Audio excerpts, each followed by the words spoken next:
पालकांनो, मी सुद्धा पालक आहे. आपल्याला प्रत्येकाला वाटतं तुमच्याकडे आता प्रॉपर्टी आहे, एखाद्याकडे 10 लाखाची प्रॉपर्टी असेल, कुणाकडे 10 कोटीची असेल. तुम्हाला वाटत असेल मला टेन्शन घ्यायचं काही काम नाही, माझं पोरगं काही करायची ती करू दे. आपल्या बापाची एक पहिली म्हण असत्या, 7 पिढ्यानं बसून खाल्ल्या तर माझं संपणार नाही. असं कोण तुमचं पप्पा म्हणतात का तुम्हाला कधी? म्हणलं तर अजिबात ऐकायचं नाही.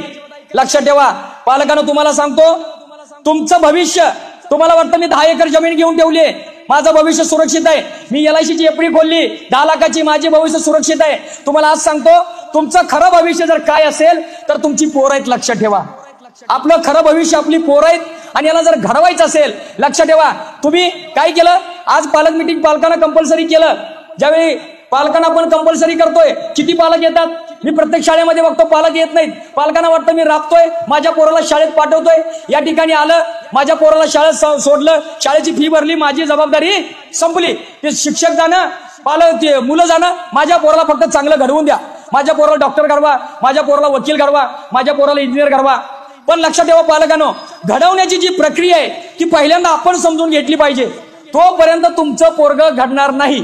आता घडवण्याची प्रक्रिया काय आहे बघा, तुम्ही एखाद्या मूर्तिकाराकडे जाता, त्याला एक दगड नेऊन देता आणि सांगता मला एक चांगली मस्तपैकी मूर्ती घडवून दे. दुसरा आपण काय घडवतो, एखाद्या लोहाराकडे जाता, लोखंडाचा एक तुकडा घेता, त्याला देता, म्हणता मला इथून चांगला अवजार घडवून दे.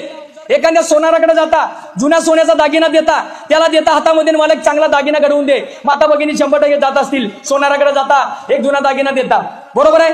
अगदी तसंच तुम्ही काय केलंय, ह्या पोरग्याला तुमच्या मातीच्या गोळ्याला, लोखंडाच्या गोळ्याला, कच्च्या सोन्याला या शाळेमध्ये आणलंय. इथे एक मूर्तिकार आहे ज्याला शिक्षक म्हणतात, त्याच्या ताब्यामध्ये तुम्ही त्याला दिलं आणि त्याला सांगितलं मला यातून एक डॉक्टर घडवून द्या, इंजिनियर घडवून द्या, वकील घडवून द्या, चांगला पोरगा घडवून द्या. तुम्ही त्यांच्याजवळ आणून सोडलं, बरोबर आहे. इथपर्यंत ठीक आहे. तुम्हाला प्रत्येकाला वाटते माझं पोरगं काहीतरी चांगलं घडावं आणि घडवायचं काम शिक्षकांनी करावं. लक्षात ठेवा ती घडवण्याची प्रक्रिया अगोदर समजून घ्या. तुम्ही मूर्तिकाराकडे जाता, मूर्ती देता, मूर्तिकार पोरानं काय करतो, मूर्ती घडवताना पहिल्यांदा हातोडी घेतो, छणी घेतो, त्या दगडावरती घाव घालतो, ठक ठक ठक करून त्या दगडामध्ये जो नको असलेला भाग अगोदर बाजूला काढून टाकतो. मग त्याला ते सुंदर अशी मूर्ती दिसते. एक एक भाग निघत जातो, त्याला हवं तेवढं ठेवतो की ज्याप्रमाणे ती मूर्ती सुंदर दिसेल, हवा तो भाग ठेवतो, मग मूर्ती तयारी होते. एखाद्या तुम्ही लोहाराकडे जाता, लोहार काय करतो, अगोदर ते लोखंड तुमचं घेतो, आगीमध्ये तप्तपणे तापवतो, बाहेर काढतो, त्याच्यावरती घाव घालतो, पुन्हा तापवतो, पुन्हा घाव घालतो. जोपर्यंत तुमच्या त्या लोखंडाला एखाद्या अवजाराचा आकार येत नाही तोपर्यंत तो घाव घालत असतो. एखाद्या सोनाराकडे तुम्ही जुना दागिना देता, सोनार काय करतो बघा, मी सोनार आहे म्हणून तुम्हाला सांगतो, ज्यावेळी तो दागिना सोनाराकडे जुना देतात, सोनार आगी भट्टीमध्ये घेऊन जातात, एक भट्टी असते सोनं गाळायची, त्या भट्टीमध्ये नेतात, त्या सोन्याच्या डबल त्याच्यामध्ये चांदी टाकली जाते. 1000 सेल्सिअसला बघा पोरांनो, 100 डिग्री सेल्सिअसला पाणी उकळतं, 1000 डिग्री सेल्सिअसला सोनं उकळतं. त्या 1000 डिग्री सेल्सिअसला सोन्याला तापवलं जातं, पाण्यामध्ये फुल्या ओतल्या जातात. पुन्हा ज्या ऍसिडचा एक थेंब चेहऱ्यावरती पडला, चेहरा विद्रूप होतो. ज्या ऍसिडचा एक कप झाडाच्या बुंद्यात टाकला, झाड जळून जातं. त्या ऍसिडमध्ये त्याला 3 वेळा उकळलं जातं, मग त्या सोन्याची माती होते. ती माती झालेली पुन्हा तापवून, पुन्हा 1000 डिग्री सेल्सिअस त्याचं तापमान नेऊन जेव्हा त्या सोन्याला वितळलं जातं, तेव्हा ते चोख सोनं होतं आणि त्याला हवा तसा आकार देता येतो, हवा तो दागिना घडवता येतो.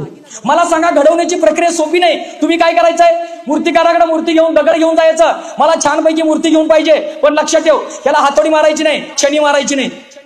लोहाराकडे घेऊन जायचं लोखंड, याला तापवायचं नाही, मला अवजार बनवून पाहिजे. सोनाराकडे जायचं, सांगायचं हे सोनं वितळायचं नाही, मला सोनं घडवून पाहिजे. शक्य आहे का पालकांनो?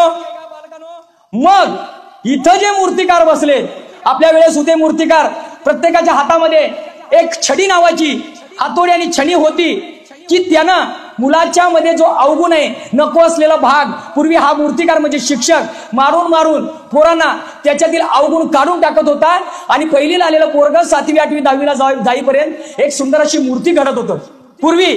आता शासनानं त्यांच्या हातातून ती छेनी आणि हातोडा काढून घेतलेला आहे. म्हणजे शासनानं बंदी घातलेली आहे, पोराला मारायचं नाही, पोराला रागवायचं नाही, पोराला अपमान होईल असं पण काही बोलायचं नाही. त्यामुळं त्या मूर्तिकाराकडून अपेक्षा करू नका, कारण जर त्या मूर्तिकारानं छेनीचे घाव घातले नाहीत, मूर्ती घडणार नाही. शिक्षकांना मारण्याचा अधिकार नाही.